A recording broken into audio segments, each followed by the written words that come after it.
Hindi ba masama ang mayroong relihiyon na ay lumipat pa ng ibang relihiyon? Hindi po masama ang paglipat ng relihiyon. Basta't ang paglipat po ay mula sa maling relihiyon patungo sa tamang relihiyon. Ganito po ang mababasa dito sa Galacia 1:13. Ito ang nakasulat. Hindi kaila sa inyo kung paano ako namuhay noon bilang kaanib ng relihiyon ng mga Hudyo. Sa binasa po natin ay sinasabi ni Apostol Pablo ang dati niyang relihiyon. Ang dati niyang relihiyon ay relihiyon ng mga Hudyo, kung tawagin po ay Judaismo.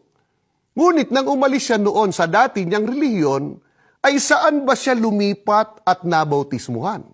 Sa unang Korinto, dito po sa 12 hanggang 13, sapagkat kung paanong ang katawan ay iisa, at mayroong maraming mga sangkap at ang lahat ng mga sangkap ng katawan, bagamat marami ay iisang katawan. Gayon din naman si Kristo, sapagkat sa isang espiritu ay binabautismuhan tayong lahat sa isang katawan. Nang lumipat po ng relihiyon si Apostol Pablo, alinsunod mismo sa kanya ay binautismuhan siya sa isang katawan.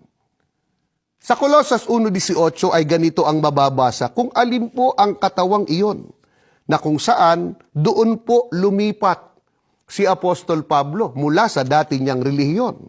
Pakinggan po natin, ito po ang nakasulat. At siya ang ulo ng katawan sa makatwid bagay ng iglesia. Alin ang iglesia na katawan? Na doon lumipat si Apostol Pablo. Ayon na rin sa kanya ay mababasa dito po sa Roma. Sa 16 ang ganito. Pakinggan natin. Ito ang nakasulat. Magbatian kayo ng banal na halik. Lahat ng iglesia ni Kristo ay bumabati sa inyo. Mga mahal naming kababayan, hindi po masama ang lumipat ng relihiyon.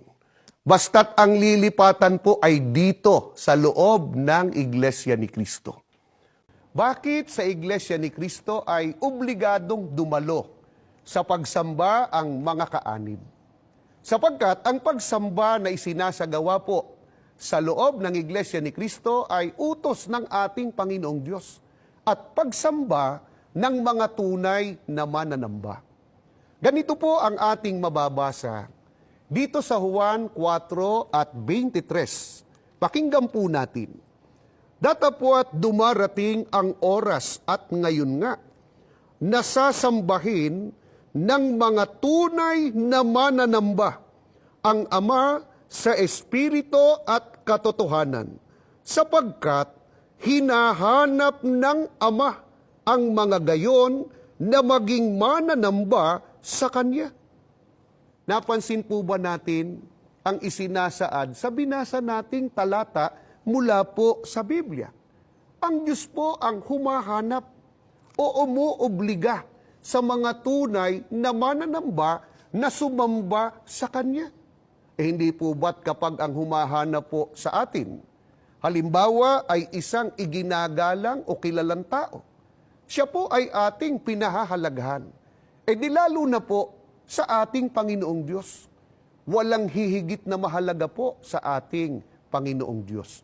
Ito po ang dahilan, kaya anumang araw mayroong pagsamba na isinasagawa po sa loob ng Iglesia ni Kristo ay obligado po kaming dumalo sa mga pagsamba.